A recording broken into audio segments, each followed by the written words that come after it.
네, 오늘 시그널픽에서는 김용태 국민의힘 의원 모시고 자세한 얘기 나누겠습니다. 어서 오세요. 네, 안녕하세요. 경기 포천가평 김용태입니다. 예, 눈길에 다들 좀 제 시간에 도착해 주셔서 정말 다행입니다. 이재명 대표 얘기를 하다가 이제 신지호 부총장이 나가셨는데 얘기를 좀 이어가 볼게요. 예, 위증교사에서 1심 무죄가 선고가 되었는데 이게 어제 보니까 김용태 의원도 교사 받은 사람은 벌금형이고 위증을 교사한 사람은 무죄라고 하니까 이해하기 어렵다 이런 반응 내셨더라고요. 예. 비슷한 생각하시는 분들이 좀 많으신 것 같아요. 예, 저희는 보수 정당이니까 당연히 사법부 판단을 존중하고요. 다만 사법부가 밝힌 논리 중에 많은 국민들이 위증을 한 사람, 예. 실제로 그 김모 씨에 대해서는 500만 원을 선고했고 또 위증도 인정되는데 위증의 고의성을 입증하지 못했다고 해서 이제 무죄가 나온 것에 있어서는 그 논리적으로 조금 납득하기 어렵지 않나에 대한 생각들이 있고요. 다만 어쨌든 여기에 대해서는 뭐 법원이 엄격한 증거주의이기 때문에 네. 수사기관 특히 검찰에서 2심에서 이 부분 고의성을 입증하는 게 중요해 보입니다. 네, 당연히 사법부 양심적으로 판단할 거라고 생각합니다. 예. 지금 그러니까 국민의힘이나 뭐 여권 쪽에서는 당연히 유죄 가능성이 높다고 봤기 때문에 이게 좀 납득하기 어렵고 항소심 가면은 이게 뒤집힐 수 있다 이런 전망을 좀 하시는 것 같아요. 예. 김 의원이 보시기에도 그러니까 저도 이제 그렇습니다. 법률 전문가가 아니다 보니까 예. 주변에 이제 법조인 분들하고 많은 이야기들 하는데 특히 야당 쪽에 계신 법조인 분들하고 이야기를 했어도 이 위증교사 혐의에 대해서는 야당 법조인조차도 유죄 가능성을 높게 봤거든요. 네. 그러니까 여태까지 그 판례 측면에서도 그렇고 또 이 지금 위증 혐의를 입증하는 그 전반적인 부분에 있어서는 이제 지금 드러났던 의혹 가지고는 유죄 가능성을 주변에 계셨던 분들은 높게 봤는데 무죄가 나온 거에 대해서는 일단 다들 주변에서 당황하신 것 같습니다. 야당 쪽 그 법률가 출신 의원들도 유죄를 좀 높게 보는 그런 분위기가 있었어요? 제 주변에 의원은 아니었고 이제 네. 야당 쪽 법률 야당 성향에 뭐 법률위원회에 네. 소속되어서 활동하시는 분들 이야기를 들어보면 유죄 네. 가능성을 높게 보셨던 것 같습니다. 뭐 어찌 보면 양쪽이 모두 약간은 당황하는 판결이 나오지 않았나라는 생각도 좀 드는데 이제 또 얘기가 나오는 게요. 위증교사 사건은 1심에서 뭐 무죄가 났지만 앞서 공직선거법 같은 경우는 징역 1년에 집행유예 2년이 선고가 됐었잖아요. 그래서 이대로 형이 확정된다면은 이재명 대표는 피선거권이 10년이나 제한되니까 당연히 대선에 나올 수가 없는 건데 그러다 보니까 이제 항소심 앞두고 이게 이재명 대표 무죄로 이제 바꾸기 위한 전략들이 좀 가동이 되는 것 같아요. 법안이 좀 새로 발의된 부분이 있던데 이게 선거법에서 허위사실 유포 조항을 좀 빼고 그리고 벌금도 100만 원에서 1000만 원으로 올리고 뭐 이런 부분이잖아요. 좀 어떻게 보셨어요, 이 법안은? 뭐 민주주의를 약간 상권 분립을 위배하는 생각들 아닌가 싶어요. 그러니까 네. 평상시에 했더라면 민주당의 그런 진정성이라든지 이런 정말 법 조문에 잘못된 것이 있는가에 대한 진지한 토론들이 오고 갈 텐데 결과론적은 이재명 대표를 염두에 두고 법을 개정하려고 하는 거 아니겠습니까? 네. 그다음에 그러다 보면 이 자체가 민주주의의 파괴라고 좀 보여지고요. 저는 뭐 민주당이 시간이 없기 때문에 시간 끌기 전략을 계속 피고 있는 것 같은데 뭐 청명해 주거나 한식해 주거나 뭐 본질은 달라지지 않을 거라고 생각하고 있고요. 네. 그리고 민주당이 그 최근에 그 위증 교사 혐의에 대해서 무죄 판결이 난 뒤에 몇몇 최고위원분들이 울기도 하고 뭐 이재명 대표 옆에서 여러 이야기 마치 본인들이 국면을 장악했다라고 하고 하는 그 상황들 보면서 어이없는 웃음 좀 나왔습니다. 그러니까 그 조삼모사라는 고사성어가 생각났는데 그게 네. 송나라 때 어떤 그 고사의 어원을 살펴보면 네. 원숭이한테 그 아침에 바나나 3개 주고 저녁에 4개 준다니까 원숭이들 화냈던 거 아니겠습니까? 예. 그러다가 아침에 4개, 저녁에 3개 똑같이 7개는 같은데 원숭이들 좋아했다는 거 아니겠습니까? 네. 약간 공직선거법 유죄 나왔고 1심에서 그 위증 혐의 교사 1심에서 무죄 나왔습니다. 그리고 네. 앞으로 계속 이어질 이재명 대표에 대한 사법 리스크에 대한 재판들이 이어지고 있습니다. 대장동, 백현동, 성남FC 뭐 합숙소 문제라든지 대북 송금에 대한 네. 문제라든지 여러 의혹들이 있기 때문에 이재명 대표에 대한 본질적인 사법 리스크가 해소됐다라고 믿고 환호하고 있는 민주당 의원들 보면 정말 정신승리의 끝판왕들이다 음. 이렇게 생각하고요. 예. 근데 뭐 주변에서 보긴 그런데 민주당 내는 오히려 무죄가 하나 선고가 되고 나니까 이재명 대표를 둘러싼 이제 그 일극 체제는 조금 더 강화된 느낌도 나고 친명계 이제 정성호 의원 같은 경우는 김동연 경기도지사를 만났다면서 민주당 플랜 B가 아니다 이렇게 선을 좀 그었더라고요. 이게 그냥 이재명을 좀 맞서서 누가 좀 몸풀기를 할 것 같으면 뭐 그거 아니다 이렇게 조금 선을 긋는 모습이 벌써부터 나오는 것 같아요.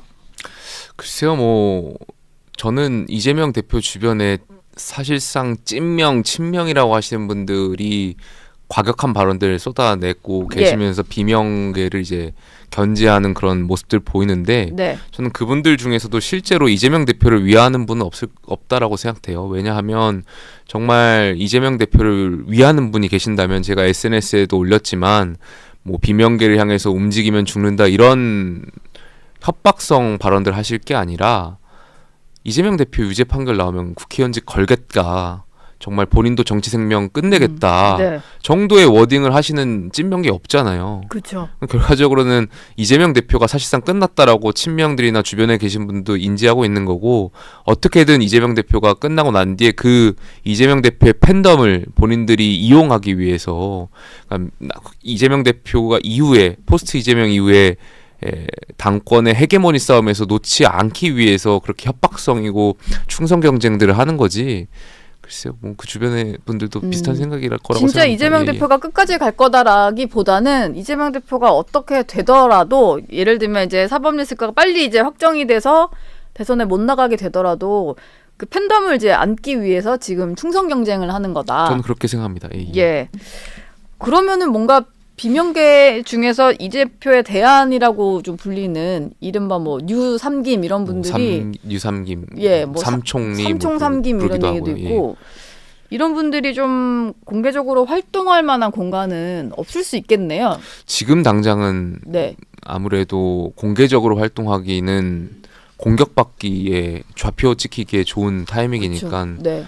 상황을 볼 것 같고요. 비공개적으로는 충분히 활동하지 않겠나 생각이 듭니다. 예, 뭐 최근에 독일이었나요? 그 네. 유럽에서였나요? 제가 정확히 지역이 생각은 안 나지만 독일이었던 것 같아요. 예, 그 김경수 지사랑 전 지사하고 네. 현 경기도지사하고 만났던 거 네. 물론 그게 본인들은 뭐 어떤 대안으로서의 역할을 하기 위한 자리가 아니었고 공무상 이제 만났던 자리라고 말씀하시지만 글쎄요, 뭐 그렇게 우연을 가장한 거 아닐까에 대한 네. 개인적인 생각이 있습니다. 예.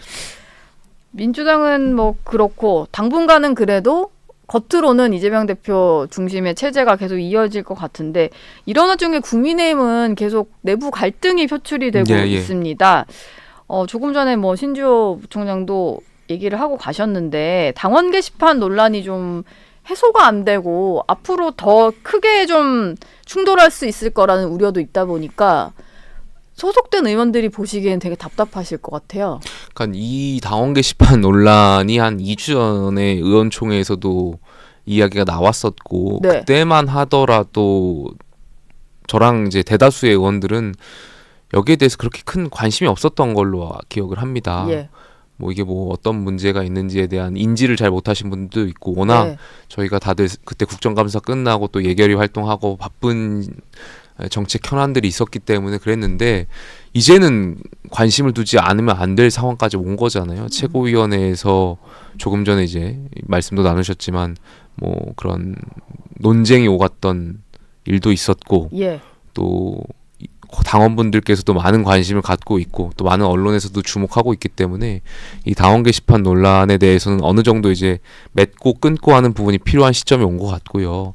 저는 여기에 대해서는 일단 대표께서 그 가족이 그런 글을 올렸는지 안 올렸는지에 대한 의혹이 있는 거잖아요. 여기에 대해서는 말씀 주시면 끝날 문제라고 전 개인적으로 생각을 해요. 네. 그러니까 정치라는 것이 제가 옆에서 지켜보면서 또 직접 보면서 어떻게든 갈등을 일으켜서 싸움 붙이고 또 틈을 벌리고 그 틈을 이용해서 뭐 하여튼 그런 자기 정치도 하고 하는 것들이 왔잖아요. 예. 그러니까 지금도 그런 상황인 것 같은데 대표께서 여기에 대해서 해명 없이 계속 이렇게 넘어가면 한쪽에서는 계속 이 의혹에 대해서 더 키우려고 할 것이고 그러면은 의원들도 생각이 좀 달라지거든요. 이게 이 의혹이 저희는 사실이 아니라고 지금 상황에서 생각하지만 사실인 건가? 왜 대답을 못 하시지에 대한 그런 생각들이 계속 퍼져 나갈 거기 때문에 그거는 대표나 지도부의 결코 좋은 정치적인 해결 방법이 아니라고 생각합니다. 그래서 깔끔하게 여기에 대해서는 대표께서 입장을 주시고 해명할 일이 있으면 해명하시고 또 사과할 일이 있으시면 사과하면 저는 그게 지도자다운 처신이라고 생각합니다.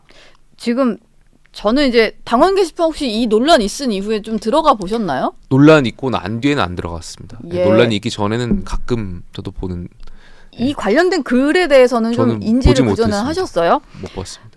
사실 이게 의혹이 불거지니까 그런 글이 있었구나라고 알게 되신 분들이 많을 것 같아요. 네, 네. 그러다 보니까 별로 이제 글이 올라올 당시에는 주목받지 못하던 글을 다 모아서 이걸 터트린 이유가 뭘까에 지금 한동훈 대표 쪽은 집중을 하는 것 같고 그러다 보니까 이제 그래서 그 글 쓴 사람이 누구냐라는 거에 대해서 답을 안 하니까 그러니까 또 반대쪽에서는 왜 답을 못 하냐 이렇게 되는 것 같고 그걸 터트렸다고 표현을 하긴 좀 그렇고 글을 모아서 이제 공개한 세력들이라고 표현하시는 것 같은데 당연히 대표를 흔들려고 하시는 분들도 있겠죠. 예. 근데 거기에 대표가 흔들릴 필요가 없는데 그렇다면은 여기에 대한 사실관계를 해명하면 될 문제라고 생각이 돼요. 그러니까 지도자라는 그 자리가 굉장히 어려운 자리인 거잖아요. 그래서 네. 정치적인 해결을 하시면 좋겠다라는 생각이 좀 들고요. 당연히 대표를 존중하고 저희가 63%의 국민과 당원분들께서 뽑아주셨는데 예. 대표께서 잘 활동하실 수 있게끔 저희 당원분들이 또 도와드려야 되는 것도 당연한 네. 도리라고 생각하고요. 그래서 저는 이 문제를 대표께서 빨리 좀 입장을 소통을 하셨으면 좋겠어요. 그리고 그 대표를 이제 방어하시려고 하는 분들의 입장에서도 이제 이 문제를 방어하려다 보니까 이제 익명 게시판을 좀 강조하시는 것 같아요. 그래서 네. 그런 익명 게시판에 대한 보장이 있어야 된다라고 말씀하시는데 저는 개인적으로는 여기 지금 저희가 채널A 라이브 댓글창 같은 데는 뭐 아고라 같이 그런 익명성이 보장받을 수 있겠죠. 근데 저희 당원 게시판은 정당 게시판입니다. 네. 그러니까 정당은 말 그대로 정치적 결사체고 우리가 정권 획득을 하기 위한 많은 분들이 이제 가치와 이런 정책들을 공유하는 그 정당의 게시판입니다. 그렇다면 여기서 당연히 사실적인 어떤 건강한 비판들은 있을 수 있는데 특정 당원들을 향해서 특정 인물을 향해서 정말 조롱 섞인 조롱의 정도를 벗어난 희화하고 정말 인격 모독적인 예. 발언들을 하는 거에 있어서는 네. 정당 게시판이잖아요. 당연히 여기에 대해서는 일정 부분의 제재가 있어야 될 필요가 있다라고 생각이 들고요. 그렇기 때문에 익명 게시판이어서 뭐 밝히면 안 된다라는 그런 방어 논리는 저는 맞지 않다라고 생각합니다. 한동훈 대표가 사실 여러 가지 질문들을 계속 기자들에게 받고 있고 답을 피한다기보단 답은 계속 하고 있습니다. 예. 근데 김용태 의원이 보시기에는 이게 뭐 이것에 대해서 문제 제기를 한 쪽이나 아니면 일반 당원들이 봤을 때는 한동훈 대표의 설명이 좀 부족하다 이렇게 보시는 거죠. 그러니까 가족이 했는지 안 했는지에 대해서 핵심을 그게 말하지 않고 궁금한 있다. 거잖아요. 많은 예. 당원분들이. 그래서 모르겠습니다. 대표의 사생활적인 측면도 있고 예. 그렇기 때문에 답변을 못하는 측면이 있을 수도 있는 건가에 대한 짐작도 있지만 보통의 상식적인 생각을 전제로 말씀드리면 저 같은 경우에도 이제 가족분들한테 물어보고 답을 해주실 수 있는 거잖아요. 이걸 예. 수사를 할 상황까지 기다릴 필요가 있는 상황은 아니라고 생각되고 네. 여기에 대해서 답변을 주시고 가족이 하지 않았으면 안 했다고 하고 그 의혹을 계속 양상하는 쪽을 뭐랄까요? 그만하면 좋겠다라고 이제 말씀 주시면 좋을 것 같고 만약에 정말 그 의혹이 가족이 했다라는 게 맞다면 거기에 대해서는 또 해명하시고 또 사과를 하시면 될 일이라고 생각해요. 근데 이걸 계속 끌고 가면 조금 전에 말씀드렸지만 정치라는 것이 어떻게든 흔들려고 하고 조금이라도 약해 보이면 그 지점을 파고들려 상처를 내려고 하는 게 정치의 어떻게 보면은 속성인데 더 이상 대표가 여기에 대해서 흔들리지 않았으면 좋겠다는 개인적인 생각에서 이 문제는 대표께서 빨리 매듭을 지어주시는 게 예. 좋을 거라고 생각되고 그렇지 않으면 아마 대표께서 그렇게 생각하시는 대표를 흔들려고 하는 분들이라고 하는 분들이 더 계속 이 문제를 공론화하고 더 논쟁으로가 갈등을 국면을 양상시킬 거예요. 그거는 당 정체적으로 봤을 때 결코 좋은 결과가 아니기 때문에 방향이 아니기 때문에 예. 여기에 대해서는 지도자인 대표께서 책임 있는 답을 주시는 게 맞는 것 같다 생각이 듭니다. 그러니까 신지호 부총장 같은 경우는 지금 당에서 전수조사한 글을 좀 분류를 해서 이게 사실 모든 글이 문제라고 할 수는 없는 노릇이고 그 명의에 올라온 글 중에서도 이제 문제가 되는 글을 좀 먼저 솎아놓는 작업을 했는데 그거에 대해서도 일단 친윤계에서는 당 지도부가 한 거니까 그거에 대해 신뢰할 수 없다 이런 반응이니까 그렇다면은 우리가 검증해 놓은 것에 대해서 친윤계 몇 명이 대표 주자로 들어와서 검증해보자 이런 제안을 하셨거든요. 아니 이게 자꾸 왜 절충점을 찾으려고 하시는지 저는 이해가 안 가는 게 네. 결국에 가족분들에 대한 연루 의혹에 대해서만 답을 주시면 저는 이 문제는 다 끝나는 다 해결된다. 해결되는 문제라고 생각. 물론 이제 그 조금 전에 앵커께서 지적했던 것처럼 이 글이 왜 방치되어 있느냐에 대한 예. 당무적인 시스템상의 문제는 있을 수는 있겠지만 네. 그거는 사무총장께서 개선하시겠다고 하고 앞으로 시스템적인 부분에 있어서는 개선해 나가면 되는 부분이고 지금 이 논란의 결국의 핵심은 대표의 가족분들이 글을 올렸는지 안 올렸는지에 대한 의혹인 것 같아요. 그래서 여기에 대한 답을 주시고 끝내는 게 이 논란을 하루빨리 중단시키는 길이라고 생각되고요. 지금 오늘자만 하더라도 제가 사설을 보면서 왔는데 주요 매체의 사설들이 다 비판조예요. 여당이 지금 한가하게 당원 게시판 가지고 권력투쟁을 할 시기냐 이런 비판조의 사설들 뭐 보면서 왔는데 여러 가지 민생 법안 처리돼야 되고 예산도 좀 잘 챙겨야 될 텐데. 그러니까 전 동의하고 그러니까 이 그러니까요. 문제를 빨리 대표께서 좀 마무리해 주셨으면 좋겠어요. 답을 주셔서 좀 정말 이 의혹을 계속 만약에 대표께서 정말 억울한 의혹을 가지셨다면 이 의혹을 양산하는 쪽에 대해서는 또 어떤 강력한 경고가 있어야 될 거고 결국엔 그거 하려면 이 가족에 대한 의혹 부분에 대한 답을 대표께서 주셔야 되지 않나 생각이 좀 듭니다. 알겠습니다.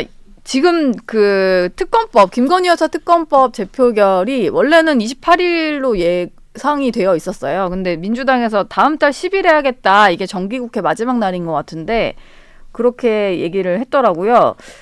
이걸 두고 지금 여당이 이렇게 당원 게시판 가지고 좀 내분을 벌이고 있으니까 이런 기류를 조금 타다 보면은 이탈을 좀 할 수도 있고 그걸 좀 노렸다라는 해석이 나옵니다. 물론 이제 친한계에서도 절대 이탈은 없을 거다라는 얘기는 하는데 실제 당 분위기가 이대로 흐른다면 좀 어찌 될지 모른다는 생각은 좀 들거든요. 어떠세요? 아니, 저는 그렇게 생각하지 않습니다. 제가 이 채널에 시그널에 나와서 여러 차례 말씀드렸지만 이 특검법이 민주당의 말처럼 공정이나 뭐 국민의 눈높이를 이야기하지 않아요. 정치권에서는 이게 진영 논리적 성격이 굉장히 강해졌기 때문에 여야가 합의하지 않는 상황에서 야당이 일방적으로 밀어붙이는 이 특검 법안에 대해서는 동조하는 여당 의원이 없을 거라고 생각합니다. 그거는 이제 진영 논리적인 성격이 굉장히 강해지다 보니까 특검이라는 것이 이제 합의 처리가 굉장히 중요한데 합의되지 않는 법안에 대해서 뭐 감정식으로 화풀이식으로 동조할 여당 의원들은 없겠죠. 그리고 그런 상황에서 합의되지 않는 상황에서 이 특검법이 가결되면 윤석열 정부의 어떤 개혁 과제가 동력을 잃을 거고 말 그대로 레임덕이라고 보시는 분도 많을 텐데 그러한 것을 원하는 여당 의원들이 없을 거라고 생각합니다. 그 민주당은 어쨌든 그 속셈을 좀 이렇게 그 속내를 노리는 것 같고 약간 내분으로 인한 이탈을 좀 노리는 것 같긴 한데 어제 박찬대 민주당 원내대표가 한동훈 대표를 향해서 댓글 게이트 속셈을 안다면 특검에 협조해라 뭐 이런 얘기를 했거든요. 이건 좀 무슨 얘기일까요? 이게 당대표를 흔들려는 시도의 어떤 뒷배우를 알고 있다면 협조해라 뭐 이렇게 읽히기도 하고 이게 무슨 의미인가 싶긴 한데 그러니까 어떻게 들으셨어요? 뭐 기분 나쁘니까 자기들한테 동조해라 이런 뜻이겠죠. 하지만 댓글 게이트라고 불리는 것도 맞지 않는 것 같고요. 뭐 일종의 해프닝이라고 저 봤을 때는 의혹 수준인 것 같은데 민주당이 아무래도 여기에서 이 기회를 포착하고 이제 게이트라는 식으로 굉장히 또 민주당이 그런 걸 잘하잖아요. 선동 정치 또 용어를 써서 굉장히 혼탁하게 만드는 정치를 잘하기 때문에 네이밍을 참 지금 빨리빨리 뭐 그런 잘하죠. 상황이라고 생각되고 이제 흔들려고 하는 것 같은데 글쎄요 그 문제하고 이 문제는 다른 문제고 차원이 다른 문제이기 때문에 흔들릴 여당은 없을 거라고 생각합니다. 예. 알겠습니다. 지금까지 김용태 국민의힘 의원과 얘기 나눴습니다. 오늘 말씀 고맙습니다. 네, 감사합니다. 네, 라디오쇼 노은지의 정치 시그널 오늘 송신은 여기까지입니다. 유튜브 채널 들어가셔서 채널A 뉴스 그리고 정치 속풀이 계정 많이 구독해 주시고요. 저는 내일 아침 8시에 다시 오겠습니다.